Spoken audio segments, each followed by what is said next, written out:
इब्रानियों के नाम पत्री, पहला अध्याय। पूर्व युग में परमेश्वर ने बाप दादों से थोड़ा थोड़ा करके और भांति भांति से भविष्यद्वक्ताओं के द्वारा बातें करके इन दिनों के अंत में हमसे पुत्र के द्वारा बातें की, जिसे उसने सारी वस्तुओं का वारिस ठहराया और उसी के द्वारा उसने सारी सृष्टि रची है। वह उसकी महिमा का प्रकाश और उसके तत्व की छाप है और सब वस्तुओं को अपनी सामर्थ्य के वचन से संभालता है।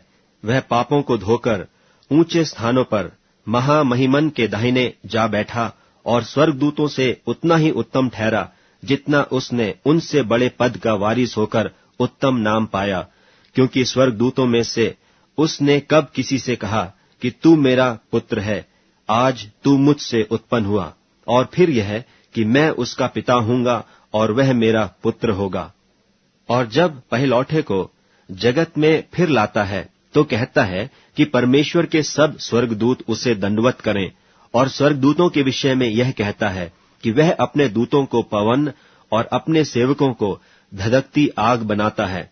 परंतु पुत्र से कहता है कि हे परमेश्वर, तेरा सिंहासन युगानुयुग रहेगा, तेरे राज्य का राजदंड न्याय का राजदंड है। तूने धर्म से प्रेम और अधर्म से बैर रखा।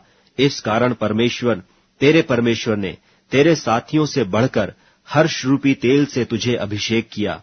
और यह है कि हे प्रभु, आदि में तूने पृथ्वी की नेव डाली और स्वर्ग तेरे हाथों की कारीगरी है। वे तो नाश हो जाएंगे, परंतु तू बना रहेगा, और वे सब वस्त्र की नाई पुराने हो जाएंगे, और तू उन्हें चादर की नाई लपेटेगा, और वे वस्त्र की नाई बदल जाएंगे। पर तू वही है, और तेरे वर्षों का अंत न होगा। और स्वर्गदूतों में से उसने किससे कब कहा कि तू मेरे दाहिने बैठ, जब तक कि मैं तेरे बैरियों को तेरे पांवों के नीचे की पीढ़ी न कर दूं? क्या वे सब सेवा टहल करने वाली आत्माएं नहीं, जो उद्धार पाने वालों के लिए सेवा करने को भेजी जाती हैं? इब्रानियों के नाम पत्री, दूसरा अध्याय। इस कारण चाहिए कि हम उन बातों पर जो हमने सुनी हैं और भी मन लगाएं, ऐसा न हो कि बहकर उनसे दूर चले जाएं। क्योंकि जो वचन स्वर्गदूतों के द्वारा कहा गया था, जब वह स्थिर रहा और हर एक अपराध और आज्ञा न मानने का ठीक ठीक बदला मिला, तो हम लोग ऐसे बड़े उद्धार से निश्चिंत रहकर क्यों कर बच सकते हैं, जिसकी चर्चा पहले पहल प्रभु के द्वारा हुई और सुनने वालों के द्वारा हमें निश्चय हुआ। और साथ ही परमेश्वर भी अपनी इच्छा के अनुसार चिन्हों और अद्भुत कामों और नाना प्रकार के सामर्थ्य के कामों और पवित्र आत्मा के वरदानों के बांटने के द्वारा इसकी गवाही देता रहा। उसने उस आने वाले जगत को, जिसकी चर्चा हम कर रहे हैं, स्वर्गदूतों के अधीन न किया, वरन किसी ने कहीं यह गवाही दी है कि मनुष्य क्या है कि तू उसकी सुधि लेता है, या मनुष्य का पुत्र क्या है कि तू उस पर दृष्टि करता है। तूने उसे स्वर्गदूतों से कुछ ही कम किया।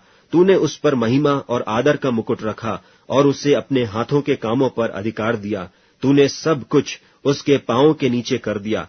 इसलिए जबकि उसने सब कुछ उसके अधीन कर दिया, तो उसने कुछ भी रख न छोड़ा जो उसके अधीन न हो। पर हम अब तक सब कुछ उसके अधीन नहीं देखते, पर हम यीशु को, जो स्वर्गदूतों से कुछ ही कम किया गया था, मृत्यु का दुख उठाने के कारण महिमा और आदर का मुकुट पहने हुए देखते हैं, ताकि परमेश्वर के अनुग्रह से हर एक मनुष्य के लिए मृत्यु का स्वाद चखे। क्योंकि जिसके लिए सब कुछ है और जिसके द्वारा सब कुछ है, उसे यही अच्छा लगा कि जब वह बहुत से पुत्रों को महिमा में पहुंचाए, तो उनके उद्धार के कर्ता को दुख उठाने के द्वारा सिद्ध करे।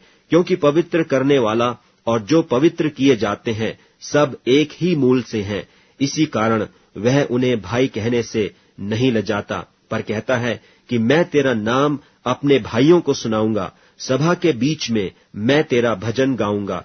और फिर यह है कि मैं उस पर भरोसा रखूंगा। और फिर यह है कि देख, मैं उन लड़कों सहित जिससे परमेश्वर ने मुझे दिए, इसलिए जबकि लड़के मांस और लोहू के भागी हैं, तो वह आप भी उनके समान उनका सहभागी हो गया, ताकि मृत्यु के द्वारा उसे, जिसे मृत्यु पर शक्ति मिली थी, अर्थात शैतान को निकम्मा कर दे, और जितने मृत्यु के भय के मारे जीवन भर दासत्व में फंसे थे, उन्हें छुड़ा ले। क्योंकि वह तो स्वर्गदूतों को नहीं, वरन इब्राहिम के वंश को संभालता है। इस कारण उसको चाहिए था कि सब बातों में अपने भाइयों के समान बने, जिससे वह उन बातों में जो परमेश्वर से संबंध रखती हैं एक दयालु और विश्वास योग्य महायाजक बने, ताकि लोगों के पापों के लिए प्रायश्चित करे। क्योंकि जब उसने परीक्षा की दशा में दुख उठाया तो वह उनकी भी सहायता कर सकता है जिनकी परीक्षा होती है। इब्रानियों के नाम पत्री 3 अध्याय। सो हे पवित्र भाइयों, तुम जो स्वर्गीय बुलाहट में भागी हो, उस प्रेरित और महायाजक यीशु पर, जिसे हम अंगीकार करते हैं, ध्यान करो, जो अपने नियुक्त करने वाले के लिए विश्वास योग्य था, जैसा मूसा भी उसके सारे घर में था। क्योंकि वह मूसा से इतना बढ़कर महिमा के योग्य समझा गया है, जितना कि घर का बनाने वाला घर से बढ़कर आदर रखता है। क्योंकि हर एक घर का कोई न कोई बनाने वाला होता है, पर जिसने सब कुछ बनाया वह परमेश्वर है। मूसा तो उसके सारे घर में सेवक की नाई विश्वास योग्य रहा कि जिन बातों का वर्णन होने वाला था उनकी गवाही दे। पर मसीह पुत्र की नाई उसके घर का अधिकारी है, और उसका घर हम हैं, यदि हम साहस पर और अपनी आशा के घमंड पर अंत तक दृढ़ता से स्थिर रहें। सो जैसा पवित्र आत्मा कहता है कि यदि आज तुम उसका शब्द सुनो तो अपने मन को कठोर न करो, जैसा कि क्रोध दिलाने के समय और परीक्षा के दिन जंगल में किया था, जहां तुम्हारे बाप दादों ने मुझे जांच कर परखा और 40 वर्ष तक मेरे काम देखे। इस कारण मैं उस समय के लोगों से रूठा रहा और कहा कि इनके मन सदा भटकते रहते हैं और इन्होंने मेरे मार्गों को नहीं पहचाना। तब मैंने क्रोध में आकर शपथ खाई कि वे मेरे विश्राम में प्रवेश करने न पाएंगे। हे भाइयों, चौकस रहो कि तुम में ऐसा बुरा और अविश्वासी न मन हो जो जीवते परमेश्वर से दूर हट जाए। वरन जिस दिन तक आज का दिन कहा जाता है, हर दिन एक दूसरे को समझाते रहो, ऐसा न हो कि तुम में से कोई जन पाप के छल में आकर कठोर हो जाए। क्योंकि हम मसीह के भागी हुए हैं, यदि हम अपने प्रथम भरोसे पर अंत तक दृढ़ता से स्थिर रहें, जैसा कहा जाता है कि यदि आज तुम उसका शब्द सुनो तो अपने मनों को कठोर न करो, जैसा कि क्रोध दिलाने के समय किया था। भला किन लोगों ने सुनकर क्रोध दिलाया? क्या उन सब ने नहीं जो मूसा के द्वारा मिस्र से निकले थे? और वह 40 वर्ष तक किन लोगों से रूठा रहा? क्या उन्हीं से नहीं जिन्होंने पाप किया और उनकी लोथें जंगल में पड़ी रहीं? और उसने किन से शपथ खाई कि तुम मेरे विश्राम में प्रवेश करने न पाओगे? केवल उनसे जिन्होंने आज्ञा न मानी। सो हम देखते हैं कि वे अविश्वास के कारण प्रवेश न कर सके। इब्रानियों के नाम पत्री 4 अध्याय। इसलिए जबकि उसके विश्राम में प्रवेश करने की प्रतिज्ञा अब तक है, तो हमें डरना चाहिए, ऐसा न हो कि तुम में से कोई जन उससे रहित जान पड़े। क्योंकि हमें उन्हीं की नाई सुसमाचार सुनाया गया है, पर सुने हुए वचन से उन्हें कुछ लाभ न हुआ, क्योंकि सुनने वालों के मन में विश्वास के साथ नहीं बैठा। और हम जिन्होंने विश्वास किया है उस विश्राम में प्रवेश करते हैं, जैसा उसने कहा कि मैंने अपने क्रोध में शपथ खाई कि वे मेरे विश्राम में प्रवेश करने न पाएंगे, यद्यपि जगत की उत्पत्ति के समय से उसके काम हो चुके थे। क्योंकि 7वें दिन के विषय में उसने कहीं यूं कहा है कि परमेश्वर ने 7वें दिन अपने सब कामों को निपटा करके विश्राम किया, और इस जगह फिर कहता है कि वे मेरे विश्राम में प्रवेश न करने पाएंगे। तो जब यह बात बाकी है कि कितने और हैं जो उस विश्राम में प्रवेश करें, और जिन्हें उसका सुसमाचार पहले सुनाया गया उन्होंने आज्ञा न मानने के कारण उसमें प्रवेश न किया, तो फिर वह किसी विशेष दिन को ठहराकर इतने दिन के बाद दाऊद की पुस्तक में उसे आज का दिन कहता है। जैसे पहले कहा गया कि यदि आज तुम उसका शब्द सुनो तो अपने मनों को कठोर न करो। और यदि यहोशू उन्हें विश्राम में प्रवेश कर लेता तो उसके बाद दूसरे दिन की चर्चा न होती। तो जान लो कि परमेश्वर के लोगों के लिए शब्द का विश्राम बाकी है, क्योंकि जिसने उसके विश्राम में प्रवेश किया है उसने भी परमेश्वर की नाई अपने कामों को पूरा करके विश्राम किया है। सो हम उस विश्राम में प्रवेश करने का प्रयत्न करें, ऐसा न हो कि कोई जन उनकी नाई आज्ञा न मानकर गिर पड़े। क्योंकि परमेश्वर का वचन जीवित और प्रबल और हर एक दोधारी तलवार से भी बहुत चोखा है, और जीव और आत्मा को और गांठ गांठ और गूदे गूदे को अलग करके वार पार छेदता है, और मन की भावनाओं और विचारों को जांचता है, और सृष्टि की कोई वस्तु उससे छिपी नहीं है, वरन जिससे हमें काम है उसकी आंखों के सामने सब वस्तुएं खुली और बेपरद हैं। सो जब हमारा ऐसा बड़ा महायाजक है जो स्वर्गों से होकर गया है, अर्थात परमेश्वर का पुत्र यीशु, तो आओ हम अपने अंगीकार को दृढ़ता से थामे रहें, क्योंकि हमारा ऐसा महायाजक नहीं जो हमारी निर्बलताओं में हमारे साथ दुखी न हो सके, वरन वह सब बातों में हमारी नाई परखा तो गया, तो भी निष्पाप निकला। इसलिए आओ हम अनुग्रह के सिंहासन के निकट हियाव बांध कर चलें कि हम पर दया हो और वह अनुग्रह पाएं जो आवश्यकता के समय हमारी सहायता करे। इब्रानियों के नाम पत्री 5वां अध्याय। क्योंकि हर एक महायाजक मनुष्यों में से लिया जाता है और मनुष्यों ही के लिए उन बातों के विषय में जो परमेश्वर से संबंध रखती हैं ठहराया जाता है कि भेंट और पाप बलि चढ़ाया करें, और वह अज्ञानों और भूले भटकों के साथ नरमी से व्यवहार कर सकता है, इसलिए कि वह आप भी निर्बलता से घिरा है। और इसीलिए उसे चाहिए कि जैसे लोगों के लिए वैसे ही अपने लिए भी पाप बलि चढ़ाया करे। और यह आदर का पद कोई अपने आप से नहीं लेता, जब तक कि हारून की नाई परमेश्वर की ओर से ठहराया न जाए। वैसे ही मसीह ने भी महायाजक बनने की बड़ाई अपने आप से नहीं ली, पर उसको उसी ने दी जिसने उससे कहा था कि तू मेरा पुत्र है, आज मैं ही ने तुझे जन्माया है। वह दूसरी जगह में भी कहता है, तू मलकीसिदक की रीति पर सदा के लिए याजक है। उसने अपनी देह में रहने के दिनों में ऊंचे शब्द से पुकार पुकार कर और आंसू बहा बहा कर उससे जो उसको मृत्यु से बचा सकता था प्रार्थनाएं और विनती की, और भक्ति के कारण उसकी सुनी गई।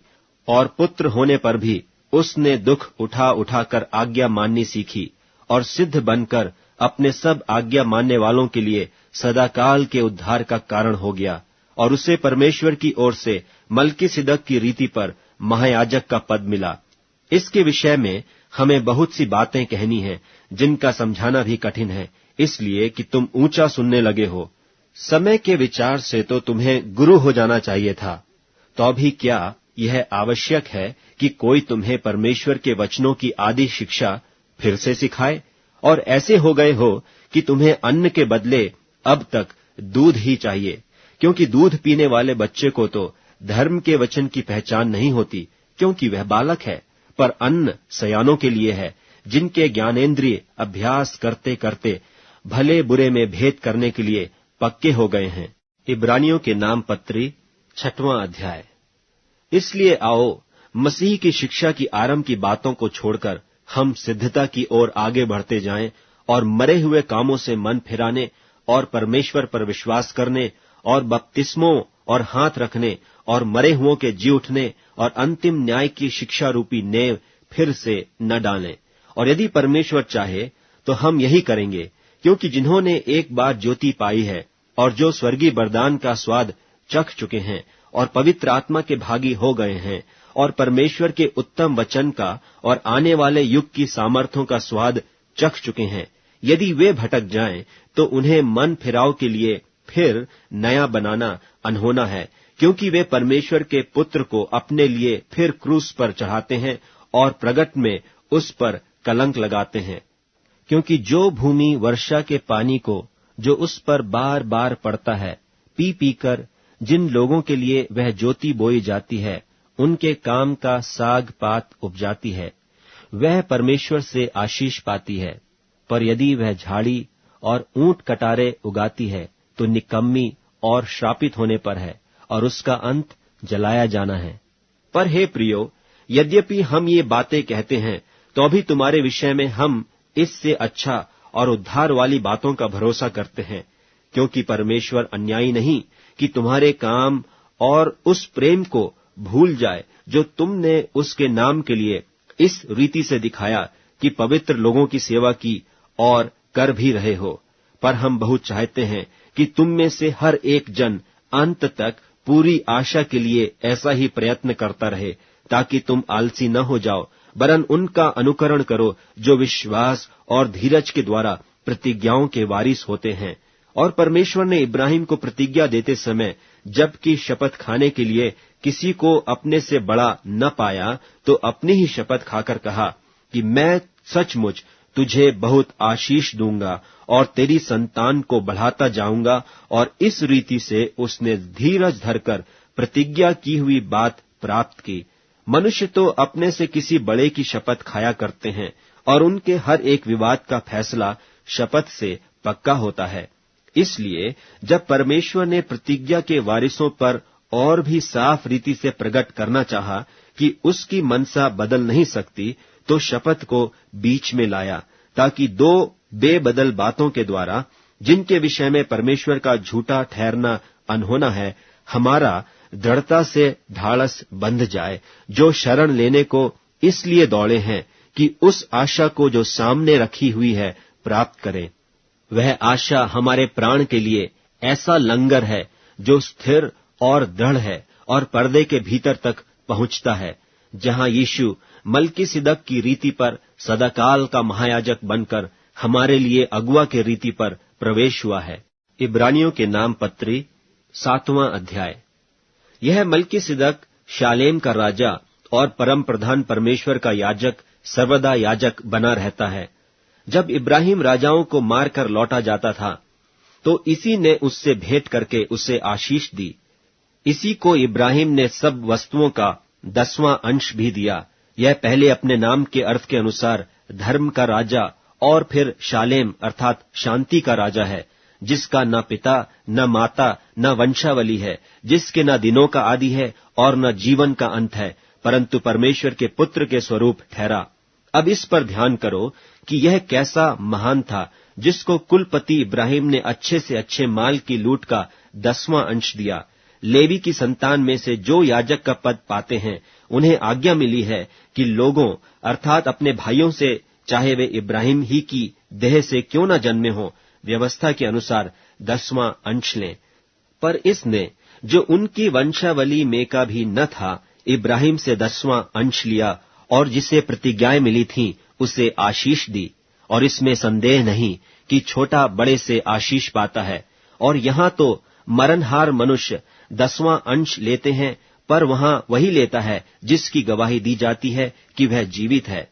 तो हम यह भी कह सकते हैं कि लेवी ने भी जो 10वां अंश लेता है, इब्राहिम के द्वारा 10वां अंश दिया, क्योंकि जिस समय मलकीसिदक ने उसके पिता से भेंट की, उस समय यह अपने पिता की देह में था।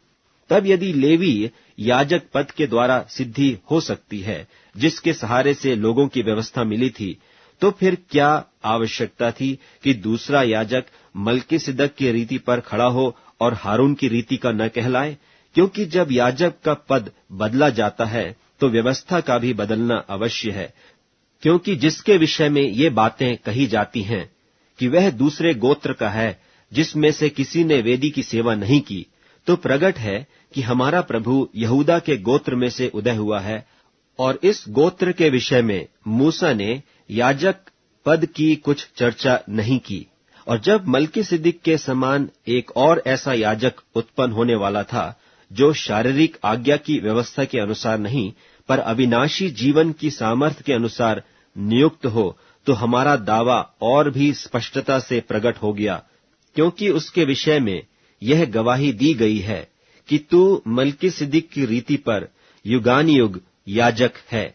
निदान पहली आज्ञा निर्बल और निष्फल होने के कारण लोप हो गई, इसलिए कि व्यवस्था ने किसी बात की सिद्धि नहीं की, और उसके स्थान पर एक ऐसी उत्तम आशा रखी गई है, जिसके द्वारा हम परमेश्वर के समीप जा सकते हैं।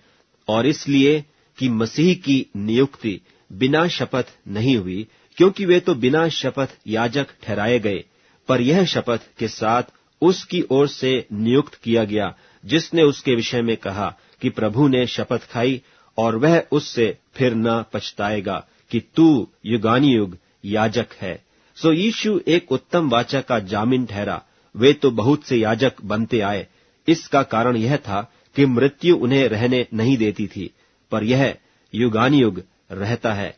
इस कारण उसका याजक पद अटल है।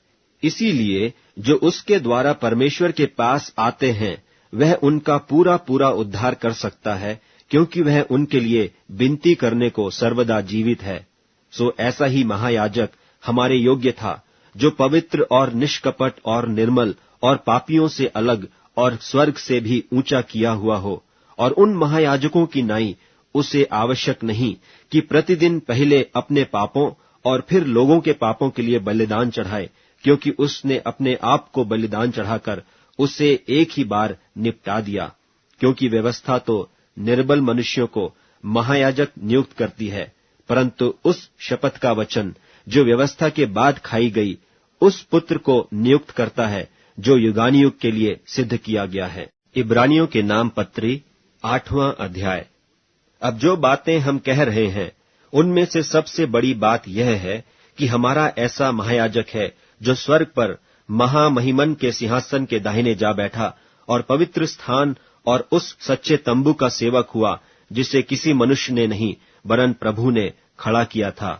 क्योंकि हर एक महायाजक भेंट और बलिदान चढ़ाने के लिए ठहराया जाता है, इस कारण अवश्य है कि इसके पास भी कुछ चढ़ाने के लिए हो।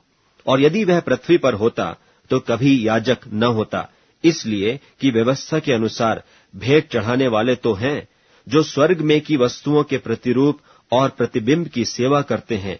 जैसे जब मूसा तंबू बनाने पर था, तो उसे यह चेतावनी मिली कि देख, जो नमूना तुझे पहाड़ पर दिखाया गया था, उसके अनुसार सब कुछ बनाना। पर उसको उनकी सेवकाई से बढ़कर मिली, क्योंकि वह और भी उत्तम वाचा का मध्यस्थ ठहरा, जो और उत्तम प्रतिज्ञाओं के सहारे बांधी गई है। क्योंकि यदि वह पहली वाचा निर्दोष होती, तो दूसरी के लिए अवसर न ढूंढा जाता, पर वह उन पर दोष लगाकर कहता है कि प्रभु कहता है, देखो, वे दिन आते हैं कि मैं इस्राएल के घराने के साथ और यहूदा के घराने के साथ नई वाचा बांधूंगा। यह उस वाचा के समान न होगी जो मैंने उनके बाप दादों के साथ उस समय बांधी थी, जब मैं उनका हाथ पकड़कर उन्हें मिस्र देश से निकाल लाया, क्योंकि वे मेरी वाचा पर स्थिर न रहे और मैंने उनकी सुधि न ली। प्रभु यही कहता है। फिर प्रभु कहता है कि जो वाचा मैं उन दिनों के बाद इस्राएल के घराने के साथ बांधूंगा, वह यह है कि मैं अपनी व्यवस्था को उनके मनों में डालूंगा और उसे उनके हृदय पर लिखूंगा, और मैं उनका परमेश्वर ठहरूंगा और वे मेरे लोग ठहरेंगे। और हर एक अपने देश वाले को और अपने भाई को यह शिक्षा न देगा कि तू प्रभु को पहचान, क्योंकि छोटे से बड़े तक सब मुझे जान लेंगे, क्योंकि मैं उनके अधर्म के विषय में दयावंत हूंगा और उनके पापों को फिर स्मरण न करूंगा। नई वाचा के स्थापन से उसने प्रथम वाचा को पुरानी ठहराई, और जो वस्तु पुरानी और जीर्ण हो जाती है, उसका मिट जाना अनिवार्य है। इब्रानियों के नाम पत्री 9वां अध्याय। निदान उस पहली वाचा में भी सेवा के नियम थे, और ऐसा पवित्र स्थान जो इस जगत का था, अर्थात एक तंबू बनाया गया। पहले तंबू में दीवट और मेज और भेंट की रोटियां थीं, और वह पवित्र स्थान कहलाता है। और दूसरे पर्दे के पीछे वह तंबू था जो परम पवित्र स्थान कहलाता है। उसमें सोने की धूपदानी और चारों ओर सोने से मढ़ा हुआ वाचा का संदूक, और इसमें मन्ना से भरा हुआ सोने का मर्तबान और हारून की छड़ी, जिसमें फूल फल आ गए थे, और वाचा की पटियां थीं। और उसके ऊपर दोनों तेजोमय करूब थे, जो प्रायश्चित के ढकने पर छाया किए हुए थे। इन्हीं का एक एक करके बखान करने का अभी अवसर नहीं है। जब ये वस्तुएं इस रीति से तैयार हो चुकी, तब पहले तंबू में तो याजक हर समय प्रवेश करके सेवा के काम निभाते हैं, पर दूसरे में केवल महायाजक वर्ष भर में एक ही बार जाता है, और बिना लोहू लिए नहीं जाता, जिसे वह अपने लिए और लोगों की भूल चूक के लिए चढ़ावा चढ़ाता है। इससे पवित्र आत्मा यही दिखाता है कि जब तक पहला तंबू खड़ा है, तब तक पवित्र स्थान का मार्ग प्रकट नहीं हुआ। और यह तंबू तो वर्तमान समय के लिए एक दृष्टांत है, जिसमें ऐसी भेंट और बलिदान चढ़ाए जाते हैं जिनसे आराधना करने वालों के विवेक सिद्ध नहीं हो सकते, इसलिए कि वे केवल खाने पीने की वस्तुओं और भांति भांति के स्नान विधि के आधार पर शारीरिक नियम हैं, जो सुधार के समय तक के लिए नियुक्त किए गए हैं। परंतु जब मसीह आने वाली अच्छी अच्छी वस्तुओं का महायाजक होकर आया, तो उसने और भी बड़े और सिद्ध तंबू से होकर, जो हाथ का बनाया हुआ नहीं, अर्थात इस सृष्टि का नहीं, और बकरों और बछड़ों के लोहू के द्वारा नहीं, पर अपने ही लोहू के द्वारा एक ही बार पवित्र स्थान में प्रवेश किया और अनंत छुटकारा प्राप्त किया। क्योंकि जब बकरों और बैलों का लोहू और कलोर की राख अपवित्र लोगों पर छिड़के जाने से शरीर की शुद्धता के लिए पवित्र करती है, तो मसीह का लोहू, जिसने अपने आप को सनातन आत्मा के द्वारा परमेश्वर के सामने निर्दोष चढ़ाया, तुम्हारे विवेक को मरे हुए कामों से क्यों न शुद्ध करेगा, ताकि तुम जीवते परमेश्वर की सेवा करो। और इसी कारण वह नई वाचा का मध्यस्थ है, ताकि उस मृत्यु के द्वारा जो पहली वाचा के समय के अपराधों से छुटकारा पाने के लिए हुई है, बुलाए हुए लोग प्रतिज्ञा के अनुसार अनंत मीरास को प्राप्त करें। क्योंकि जहां वाचा बांधी गई है, वहां वाचा बांधने वाले की मृत्यु का समझ लेना भी अवश्य है, क्योंकि ऐसी वाचा मरने पर पक्की होती है, और जब तक वाचा बांधने वाला जीवित रहता है, तब तक वाचा काम की नहीं होती। इसीलिए पहली वाचा भी बिना लोहू के नहीं बांधी गई, क्योंकि जब मूसा सब लोगों को व्यवस्था की हर एक आज्ञा सुना चुका, तो उसने बछड़ों और बकरों का लोहू लेकर पानी और लाल ऊन और जूफा के साथ उस पुस्तक पर और सब लोगों पर छिड़क दिया, और कहा कि यह उस वाचा का लोहू है जिसकी आज्ञा परमेश्वर ने तुम्हारे लिए दी है। और इसी रीति से उसने तंबू और सेवा के सारे सामान पर लोहू छिड़का। और व्यवस्था के अनुसार प्रायः सब वस्तुएं लोहू के द्वारा शुद्ध की जाती हैं, और बिना लोहू बहाए क्षमा नहीं होती। इसलिए अवश्य है कि स्वर्ग में की वस्तुओं के प्रतिरूप इनके द्वारा शुद्ध किए जाएं, पर स्वर्ग में की वस्तुएं आप इनसे उत्तम बलिदानों के द्वारा, क्योंकि मसीह ने उस हाथ के बनाए हुए पवित्र स्थान में, जो सच्चे पवित्र स्थान का नमूना है, प्रवेश नहीं किया, पर स्वर्ग ही में प्रवेश किया, ताकि हमारे लिए अब परमेश्वर के सामने दिखाई दे। यह नहीं कि वह अपने आप को बार बार चढ़ाए, जैसा कि महायाजक प्रतिवर्ष दूसरे का लोहू लिए पवित्र स्थान में प्रवेश किया करता है। नहीं तो जगत की उत्पत्ति से लेकर उसको बार बार दुख उठाना पड़ता, पर अब युग के अंत में वह एक बार प्रकट हुआ है, ताकि अपने ही बलिदान के द्वारा पाप को दूर कर दे। और जैसे मनुष्यों के लिए एक बार मरना और उसके बाद न्याय का होना नियुक्त है, वैसे ही मसीह भी बहुतों के पापों को उठा लेने के लिए एक बार बलिदान हुआ, और जो लोग उसकी बाट जोहते हैं, उनके उद्धार के लिए दूसरी बार बिना पाप के दिखाई देगा। इब्रानियों के नाम पत्री 10वां अध्याय। क्योंकि व्यवस्था जिसमें आने वाली अच्छी वस्तुओं का प्रतिबिंब है, पर उनका असली स्वरूप नहीं, इसलिए उन एक ही प्रकार के बलिदानों के द्वारा जो प्रति वर्ष अचूक चढ़ाए जाते हैं, पास आने वालों को कदापि सिद्ध नहीं कर सकती। नहीं तो उनका चढ़ाना बंद क्यों न हो जाता। इसलिए कि जब सेवा करने वाले एक ही बार शुद्ध हो जाते, तो फिर उनका विवेक उन्हें पापी न ठहराता, परंतु उनके द्वारा प्रतिवर्ष पापों का स्मरण हुआ करता है। क्योंकि अनहोना है कि बैलों और बकरों का लोहू पापों को दूर करे। इसी कारण वह जगत में आते समय कहता है कि बलिदान और भेंट तूने न चाही, पर मेरे लिए एक देह तैयार किया। होम बलियों और पाप बलियों से तू प्रसन्न नहीं हुआ। तब मैंने कहा, देख, मैं आ गया हूं। पवित्र शास्त्र में मेरे विषय में लिखा हुआ है, ताकि हे परमेश्वर तेरी इच्छा पूरी करूं। ऊपर तो वह कहता है कि न तूने बलिदान और भेंट और होम बलियों और पाप बलियों को चाहा, और न उनसे प्रसन्न हुआ। यद्यपि ये बलिदान तो व्यवस्था के अनुसार चढ़ाए जाते हैं। फिर यह भी कहता है कि देख, मैं आ गया हूं ताकि तेरी इच्छा पूरी करूं। निदान वह पहले को उठा देता है ताकि दूसरे को नियुक्त करे। उसी इच्छा से हम यीशु मसीह की देह के एक ही बार बलिदान चढ़ाए जाने के द्वारा पवित्र किए गए हैं। और हर एक याजक तो खड़े होकर प्रतिदिन सेवा करता है, और एक ही प्रकार के बलिदान को, जो पापों को कभी भी दूर नहीं कर सकते, बार बार चढ़ाता है। पर यह व्यक्ति तो पापों के बदले एक ही बलिदान सर्वदा के लिए चढ़ाकर परमेश्वर के दाहिने जा बैठा, और उसी समय से इसकी बाट जो रहा है कि उसके बैरी उसके पांवों के नीचे की पीढ़ी बने, क्योंकि उसने एक ही चढ़ावे के द्वारा उन्हें जो पवित्र किए जाते हैं सर्वदा के लिए सिद्ध कर दिया है। और पवित्र आत्मा भी हमें यही गवाही देता है, क्योंकि उसने पहले कहा था कि प्रभु कहता है कि जो वाचा मैं उन दिनों के बाद उनसे बांधूंगा वह यह है कि मैं अपनी व्यवस्थाओं को उनके हृदय पर लिखूंगा और मैं उनके विवेक में डालूंगा।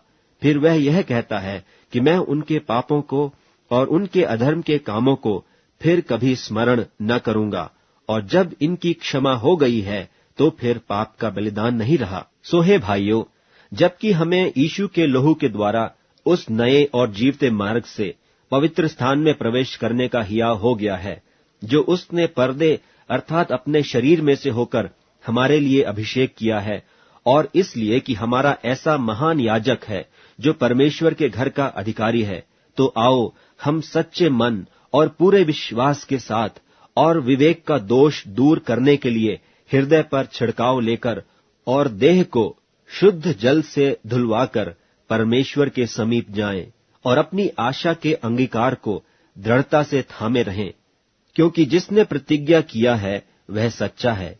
और प्रेम और भले कामों में उस्काने के लिए एक दूसरे की चिंता किया करें, और एक दूसरे के साथ इकट्ठा होना न छोड़ें, जैसे कि कितनों की रीति है, पर एक दूसरे को समझाते रहें। और ज्यों-ज्यों उस दिन को निकट आते देखो, त्यों-त्यों और भी अधिक यह किया करो, क्योंकि सच्चाई की पहचान प्राप्त करने के बाद यदि हम जानबूझकर पाप करते रहें, तो पापों के लिए फिर कोई बलिदान बाकी नहीं। हाँ, दंड का एक भयानक बाट जोहना और आग का ज्वलन बाकी है, जो विरोधियों को भस्म कर देगा।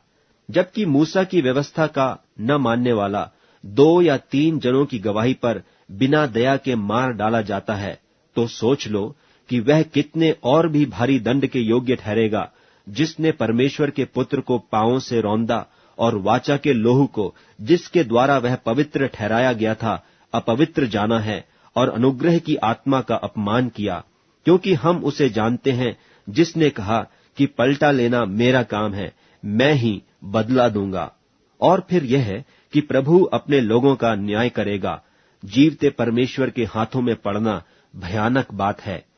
परंतु उन पहले दिनों को स्मरण करो, जिनमें तुम ज्योति पाकर दुखों के बड़े झमेले में स्थिर रहे।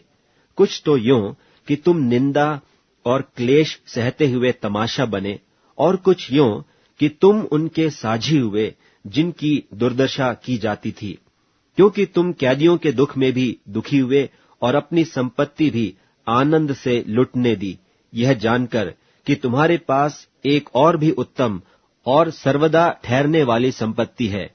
सो अपना हियाव न छोड़ो, क्योंकि उसका प्रतिफल बड़ा है। क्योंकि तुम्हें धीरज धरना अवश्य है, ताकि परमेश्वर की इच्छा को पूरी करके तुम प्रतिज्ञा का फल पाओ। क्योंकि अब बहुत ही थोड़ा समय रह गया है, जबकि आने वाला आएगा और देर न करेगा। और मेरा धर्मी जन विश्वास से जीवित रहेगा, और यदि वह पीछे हट जाए तो मेरा मन उससे प्रसन्न न होगा। पर हम हटने वाले नहीं कि नाश हो जाएं, पर विश्वास करने वाले हैं कि प्राणों को बचाएं। इब्रानियों के नाम पत्री 11वां अध्याय। अब विश्वास आशा की हुई वस्तुओं का निश्चय और अनदेखी वस्तुओं का प्रमाण है, क्योंकि इसी के विषय में प्राचीनों की अच्छी गवाही दी गई। विश्वास ही से हम जान जाते हैं कि सारी सृष्टि की रचना परमेश्वर के वचन के द्वारा हुई है। यह नहीं कि जो कुछ देखने में आता है वह देखी हुई वस्तुओं से बना हो। विश्वास ही से हाबील ने कैन से उत्तम बलिदान परमेश्वर के लिए चढ़ाया, और उसी के द्वारा उसके धर्मी होने की गवाही भी दी गई, क्योंकि परमेश्वर ने उसकी भेंटों के विषय में गवाही दी, और उसी के द्वारा वह मरने पर भी अब तक बातें करता है। विश्वास ही से हनोक उठा लिया गया कि मृत्यु को न देखे, और उसका पता नहीं मिला, क्योंकि परमेश्वर ने उसे उठा लिया था, और उसके उठाए जाने से पहले उसकी यह गवाही दी गई थी कि उसने परमेश्वर को प्रसन्न किया है। और विश्वास बिना उसे प्रसन्न करना अनहोना है, क्योंकि परमेश्वर के पास आने वाले को विश्वास करना चाहिए कि वह है और अपने खोजने वालों को प्रतिफल देता है। विश्वास ही से नूह ने उन बातों के विषय में जो उस समय दिखाई न पड़ती थीं, चितौनी पाकर भक्ति के साथ अपने घराने के बचाव के लिए जहाज बनाया, और उसके द्वारा उसने संसार को दोषी ठहराया और उस धर्म का वारिस हुआ जो विश्वास से होता है। विश्वास ही से इब्राहिम जब बुलाया गया तो आज्ञा मानकर ऐसी जगह निकल गया जिसे मेरास में लेने वाला था, और यह न जानता था कि मैं किधर जाता हूं, तो भी निकल गया। विश्वास ही से उसने प्रतिज्ञा किए हुए देश में, जैसे पराये देश में परदेशी रहकर, इसहाक और याकूब समेत जो उसके साथ उसी प्रतिज्ञा के वारिस थे, तंबुओं में वास किया, क्योंकि वह उस स्थिर नेव वाले नगर की बाट जोहता था जिसका रचने वाला और बनाने वाला परमेश्वर है। विश्वास से सारा ने आप बूढ़ी होने पर भी गर्भ धारण करने की सामर्थ पाई, क्योंकि उसने प्रतिज्ञा करने वाले को सच्चा जाना था। इस कारण एक ही जन से, जो मरा हुआ सा था, आकाश के तारों और समुद्र के तीर के बालू की नाई अनगिनत वंश उत्पन्न हुआ। ये सब विश्वास ही की दशा में मरे, और उन्होंने प्रतिज्ञा की हुई वस्तुएं नहीं पाईं, पर उन्हें दूर से देखकर आनंदित हुए और मान लिया कि हम पृथ्वी पर परदेशी और बाहरी हैं। जो ऐसी ऐसी बातें कहते हैं, वे प्रकट करते हैं कि स्वदेश की खोज में हैं, और जिस देश से वे निकल आए थे, यदि उसकी सुधि करते तो उन्हें लौट जाने का अवसर था। पर वे एक उत्तम अर्थात स्वर्गीय देश के अभिलाषी हैं, इसीलिए परमेश्वर उनका परमेश्वर कहलाने में उनसे नहीं लजाता। सो उसने उनके लिए एक नगर तैयार किया है। विश्वास ही से इब्राहिम ने परखे जाने के समय में इसहाक को बलिदान चढ़ाया, और जिसने प्रतिज्ञाओं को सच माना था, और जिससे यह कहा गया था कि इसहाक से तेरा वंश कहलाएगा, वह अपने इकलौते को चढ़ाने लगा, क्योंकि उसने विचार किया कि परमेश्वर सामर्थी है कि मरे हुओं में से जिलाए। सो उन्हीं में से दृष्टांत की रीति पर वह उसे फिर मिला। विश्वास ही से इसहाक ने याकूब और एसाव को आने वाली बातों के विषय में आशीष दी। विश्वास ही से याकूब ने मरते समय यूसुफ के दोनों पुत्रों में से एक एक को आशीष दी, और अपनी लाठी के सिरे पर सहारा लेकर दंडवत किया। विश्वास ही से यूसुफ ने, जब वह मरने पर था, तो इस्राएल की संतान के निकल जाने की चर्चा की और अपनी हड्डियों के विषय में आज्ञा दी। विश्वास ही से मूसा के माता पिता ने उसको उत्पन्न होने के बाद 3 महीने तक छिपा रखा, क्योंकि उन्होंने देखा कि बालक सुंदर है, और वे राजा की आज्ञा से न डरे। विश्वास ही से मूसा ने सयाना होकर फिरौन की बेटी का पुत्र कहलाने से इनकार किया, इसलिए कि उसे पाप में थोड़े दिन के सुख भोगने से परमेश्वर के लोगों के साथ दुख भोगना और उत्तम लगा, और मसीह के कारण निंदित होने को मिस्र के भंडार से बड़ा धन समझा, क्योंकि उसकी आंखें फल पाने की ओर लगी थीं। विश्वास ही से राजा के क्रोध से न डरकर उसने मिस्र को छोड़ दिया, क्योंकि वह अनदेखे को मानो देखता हुआ दृढ़ रहा। विश्वास ही से उसने फसह और लोहू छिड़कने की विधि मानी कि पहिलौठों का नाश करने वाला इस्राएलियों पर हाथ न डाले। विश्वास ही से वे लाल समुद्र के पार ऐसे उतर गए जैसे सूखी भूमि पर से, और जब मिस्रियों ने वैसा ही करना चाहा तो सब डूब मरे। विश्वास ही से यरीहो की शहरपनाह जब 7 दिन तक उसका चक्कर लगा चुके तो वह गिर पड़ी। विश्वास ही से राहब वेश्या आज्ञा न मानने वालों के साथ नाश नहीं हुई, इसलिए कि उसने भेदियों को कुशल से रखा था। अब और क्या कहूं, क्योंकि समय नहीं रहा कि गिदोन का और बाराक और समसून का और यिफ्तह का और दाऊद और शामुएल का और भविष्यवक्ताओं का वर्णन करूं। इन्होंने विश्वास ही के द्वारा राज्य जीते, धर्म के काम किए, प्रतिज्ञा की हुई वस्तुएं प्राप्त की, सिंहों के मुंह बंद किए, आग की ज्वाला को ठंडा किया, तलवार की धार से बच निकले, निर्बलता में बलवंत हुए, लड़ाई में वीर निकले, विदेशियों की फौजों को मार भगाया, स्त्रियों ने अपने मरे हुओं को फिर जीवते पाया, कितने तो मार खाते खाते मर गए और छुटकारा न चाहा, इसलिए कि उत्तम पुनरुत्थान के भागी हों। कई एक ठट्ठों में उड़ाए जाने और कोड़े खाने, वरन बांधे जाने और कैद में पड़ने के द्वारा परखे गए, पत्थरवाह किए गए, आरे से चीरे गए, उनकी परीक्षा की गई, तलवार से मारे गए।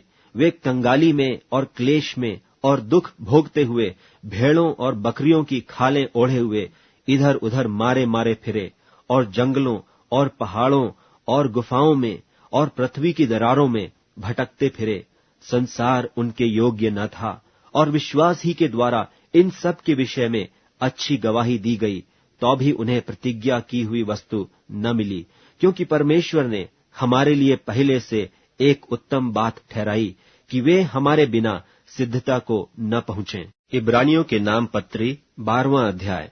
इस कारण जबकि गवाहों का ऐसा बड़ा बादल हमको घेरे हुए है, तो आओ हर एक रोकने वाली वस्तु और उलझाने वाले पाप को दूर करके वह दौड़ जिसमें हमें दौड़ना है धीरज से दौड़ें, और विश्वास के कर्ता और सिद्ध करने वाले यीशु की ओर ताकते रहें, जिसने उस आनंद के लिए जो उसके आगे धरा था लज्जा की कुछ चिंता न करके क्रूस का दुख सहा और सिंहासन पर परमेश्वर के दाहिने जा बैठा।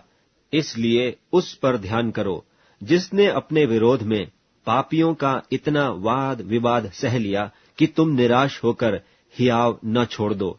तुमने पाप से लड़ते हुए उससे ऐसी मुठभेड़ नहीं की कि तुम्हारा लोहू बहा हो, और तुम उस उपदेश को जो तुमको पुत्रों की नाई दिया जाता है भूल गए हो कि हे मेरे पुत्र, प्रभु की ताड़ना को हल्की बात न जान, और जब वह तुझे घुड़के तो हियाव न छोड़, क्योंकि प्रभु जिससे प्रेम करता है उसकी ताड़ना भी करता है, और जिसे पुत्र बना लेता है उसको कोड़े भी लगाता है। तुम दुख को ताड़ना समझकर सह लो, परमेश्वर तुम्हें पुत्र जानकर तुम्हारे साथ बर्ताव करता है।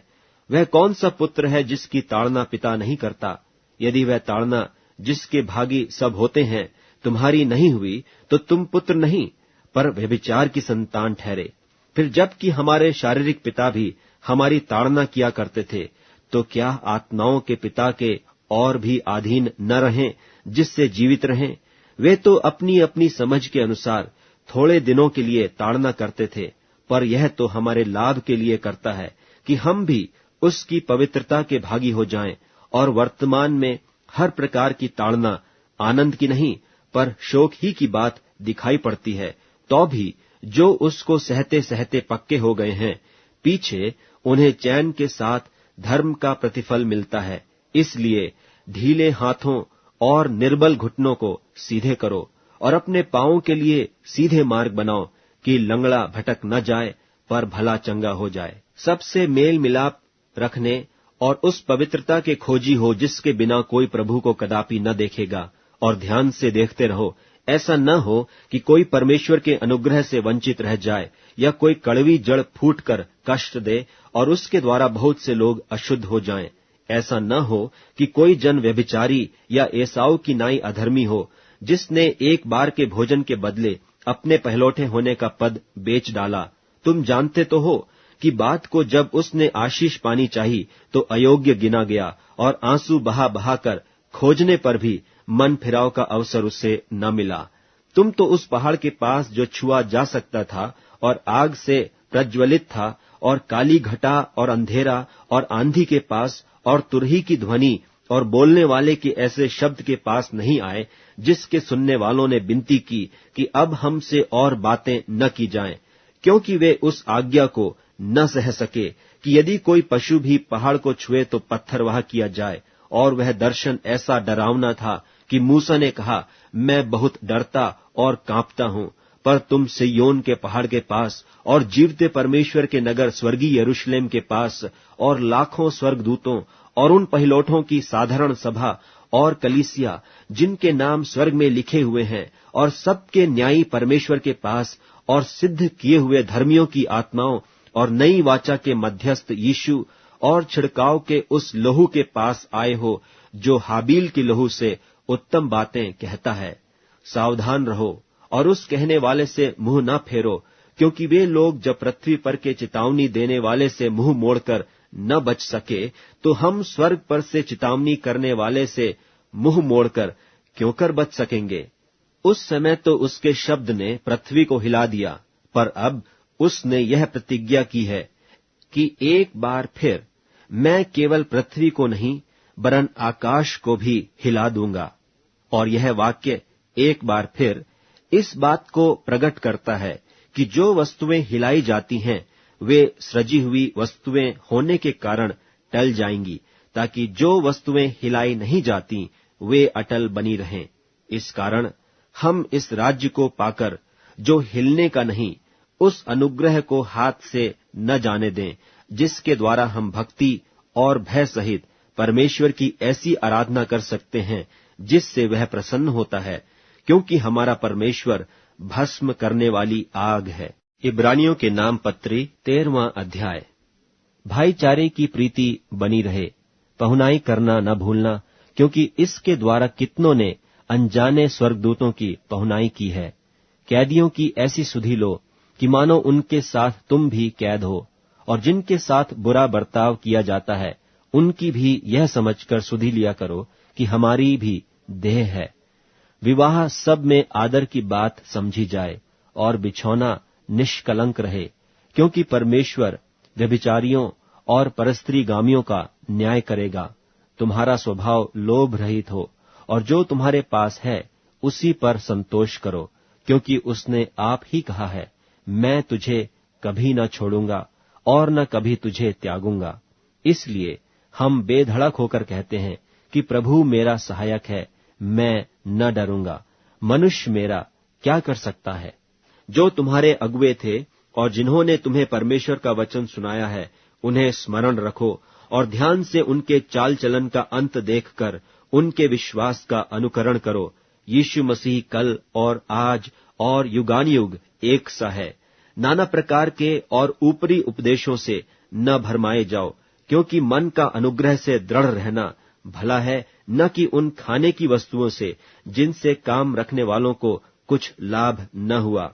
हमारी एक ऐसी वेदी है जिस पर से खाने का अधिकार उन लोगों को नहीं जो तंबू की सेवा करते हैं, क्योंकि जिन पशुओं का लोहू महायाजक पाप बलि के लिए पवित्र स्थान में ले जाता है, उनकी देह छावनी के बाहर जलाई जाती है।